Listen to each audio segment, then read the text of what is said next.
စပင်းနဲ့ပတ်သက်ပြီးဘာကြောင့် damage ဖြစ်ရလဲကျွန်တော်ပတ်ဝန်းကျင်မှာခဏခဏကြားဘူးတယ်စပင်းပျက်စီးတယ်ဥယျာဉ်ပြပျက်စီးတာတွေနောက်တစ်ခုကကြတော့စပင်းကျန်းမာရေးအတွက်လိုအပ်တဲ့ပေါ့နော်အာဟာရဓာတ်တွေမပြည့်ဝတာတွေစပင်းကျွတ်တာတွေနောက်ပြီးဥယျာဉ်ပြအစီးပြန်တာတွေစသဖြင့်ပေါ့ဗျာအစုံစုံပေါ့ကျွန်တော်ပတ်ဝန်းကျင်မှာခဏခဏကြားရတာပေါ့နော်အဲ့ဒါနဲ့ပတ်သက်ပြီးတော့ဘာကြောင့် damage ဖြစ်ရလဲဆိုတော့အချက်လေးတွေကိုကျွန်တော်ပြပြပေးသွားမယ်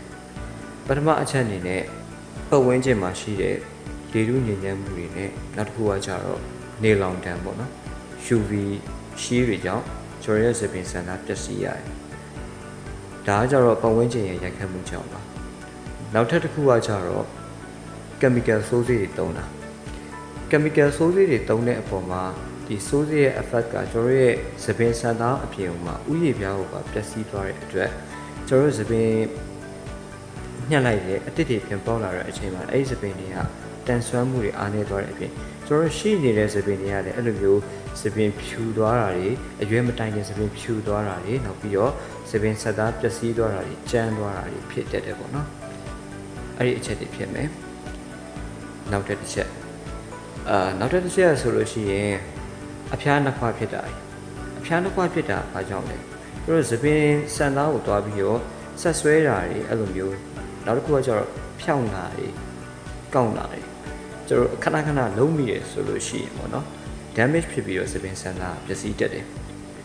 ကျတော့အဲ့ချက်တွေကိုရှောင်ကျဉ်ဖို့အရင်ရေးကြည့်ပါတယ်လိုအပ်တဲ့ပေါ့နော်စပင်ကျန်းမာရေးဥယျာဉ်ပြကျန်းမာရေးအာဟာရဓာတ်တွေရရှိမှာဖြစ်ပါတယ်နောက်ထပ်တစ်ခုအနေနဲ့ကကျတို့စားသုံးတဲ့အစားအသောက်တွေနဲ့သက်ဆိုင်တယ်စားတောက်တဲ့အစားအသောက်တွေကျွန်တော်တို့သုံးတဲ့ကောင်းလျှော်ရည်ပဲဖြစ်ဖြစ်ကိုယ်နဲ့မတည့်တဲ့ကောင်းလျှော်ရည်အဲ့လိုမျိုးနောက်တစ်ခုကကျတော့စီကျွန်တော်တို့သုံးတဲ့ကောင်းလေးစီစသဖြင့်ပေါ့နော်ဒါလေးတွေကိုကျွန်တော်တို့ရွေးချယ်တတ်ဖို့အရင်အရေးကြီးပါတယ်အထူးသဖြင့် damage နဲ့ပတ်သက်ပြီးသတိထားမှာတော့ဒီ source chemical တွေခဏခဏမသုံးဖို့ရနောက်တစ်ခုကကျတော့ဆိုင်မှာတွားပြီးစပြင်ဖြောက်တာတွေကောက်တာတွေခဏခဏမလုပ်ဖို့ကအရင်အရေးကြီးပါတယ်နောက်ပြီးတော့ညောင်ကြီးရက်တွားတဲ့အခါမှာ UV ရှီးတွေပေါ့နော် UV ရှီးတွေတိုင်းထိနိုင်တဲ့အတွက်ဥပမာ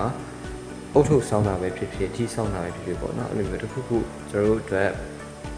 အကာအကွယ်တစ်ခုခုဖြစ်စေမယ်ဆိုလို့ရှိရင်တော့အများကြီးကျွန်တော်ရဲ့စပင်ကျန်းမာရေးရာ damage မဖြစ်ဘဲနဲ့ကောင်းမွန်လာစေမှာဖြစ်ပါတယ်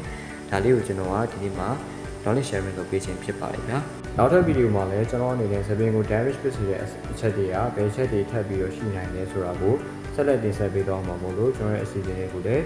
ဆက်လက်ကြည့်ရှုဖို့အတွက် like and follow လေးလုပ်ထားပေးလို့ရပါတယ်ဗီဒီယိုလေးကိုအဆုံးကြည့်ရှုပေးတဲ့အတွက်ကြည့်ရှုသူတယောက်ချင်းတိုင်းကိုကျေးဇူးအထူးပဲတင်ရှိပါတယ်ခင်ဗျာ